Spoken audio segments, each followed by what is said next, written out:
Today, I'm back in the garage and I'm updating a video I made about replacing the daytime running lights on my 2014 GMC Sierra.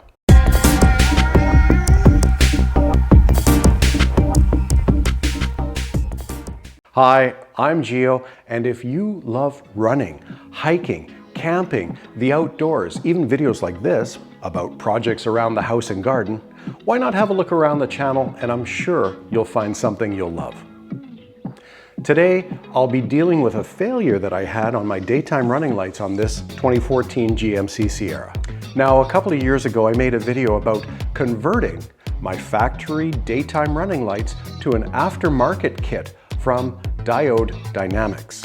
Before you get too involved in this video, I highly suggest you go check out that video first, then come back to this one. I'll leave a link right here in the card.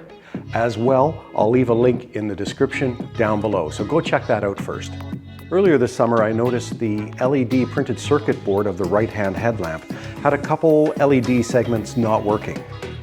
Over the course of the next month or so, more than half of them had failed. I emailed DJI Dynamics, told them what was going wrong with the headlamp, and also sent them a quick video as well as a picture of what was going wrong with that headlamp. Almost immediately they responded, and within a couple of days, I had a new printed circuit board mailed to me. It's time to get the project started. And the first step in doing that is to access the right-hand headlamp assembly. In order to do that, we must first remove the grille in order to remove the headlamp. Now, there are plenty of YouTube videos out there on how to do that. So to save time, we'll just time-lapse through this part.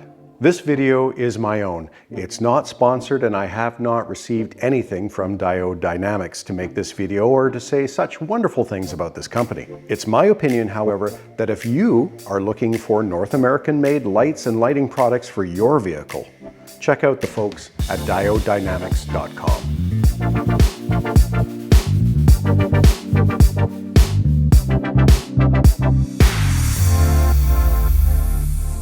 Now we have the headlamp out and on the workbench. It's time to remove the screws from around the outside to pull apart the housing. So I guess we don't need the hat anymore. We got the heat on here in the garage and we'll get right to it. When I originally installed it, I ran a bead of silicone around the outside to help seal and waterproof it from preventing the infiltration of water back inside the housing. So I'm just going to have to take my little scraper here, cutter, and we'll just get in alongside of that, try and peel the silicone away.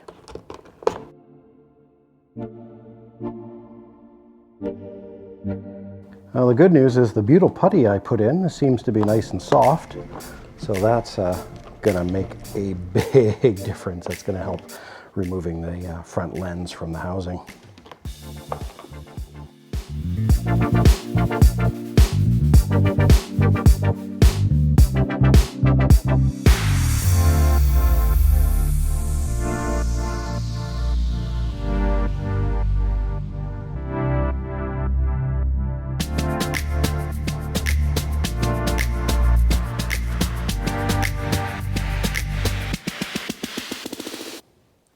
Finally cracked it. Just a matter of cutting the butyl putty now.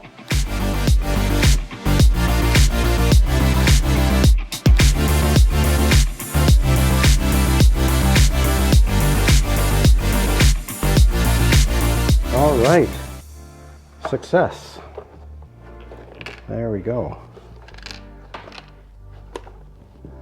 I got a broken tab that was in there. All right, so we have now released the lens from the assembly. It was the bottom LED segments that were burnt out. Remove the reflector assembly because the printed circuit boards, as you can see, are on the bottom here. Also on the top, the small ones. So it's just a matter of replacing these two boards. I hope I'm able just to replace these two boards. They've given me 3 boards, so for the top ones as well, I think I'll be replacing all of the boards. Now, there's the old boards. We'll set this aside. And now it's time to take the epoxy off of these boards. They just sit on pegs here, these little pins. I just have to grind that off with a Dremel tool and then just set the new boards on top. It'll be just a simple process.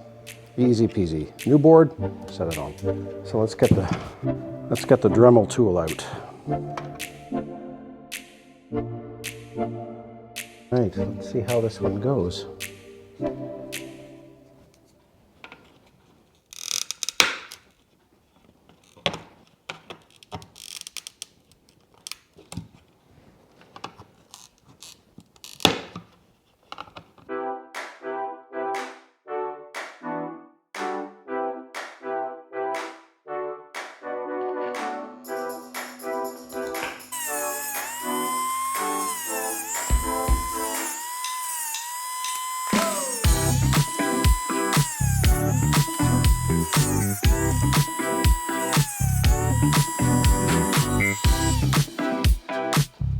Okay, now that's one is done. I'm going to try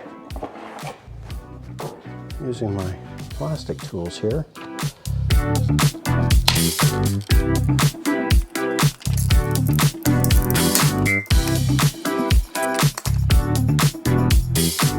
Nice. All right, 2 down, 1 to go.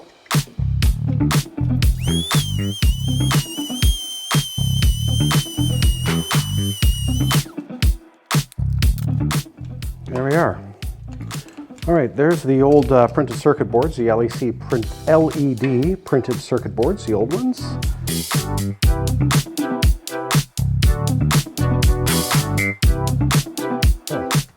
So that'll just clip in place. Now, next I need to mix up a little bit of epoxy, dab it on all of these pins, and we'll let that set up.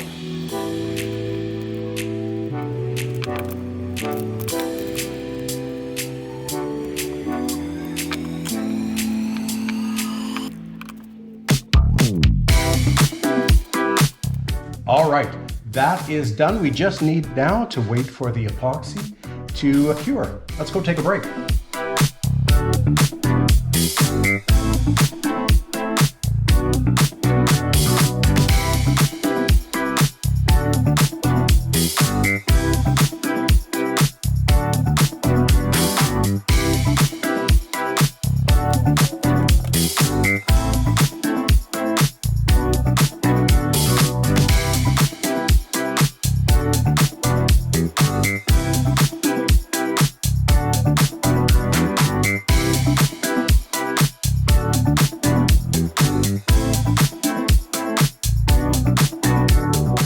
All right, so that is done. Lens is in and secured. Just a few little pieces here of the trim to put on, that all that remains. But before I get to that, I'm going to just lay in a little more silicone just around the edge, lay a little fillet in there, just to make sure that the entire housing is watertight, and hopefully I don't run into the same problem that I had originally. All right, so that is done. We've got a nice bead of silicone put around the outside. I think I'm just gonna let it sit here overnight to cure. It's after 6, almost 6:30 now, so time for some dinner. Like I said, we'll leave it sit here overnight, and tomorrow morning, we'll throw it back in the truck. Good morning. The silicone on our headlamp assembly has cured overnight. It's time to open the garage door and put this headlamp back in the truck. Success. I'm happy about that. This job is done. It's just time to put everything back together again. Be sure to check out the video where I do originally install the daytime running light switchback kit. Right there, I'll leave it in the link. Be sure to check that out. Thanks for watching, and I'll see you in the next one.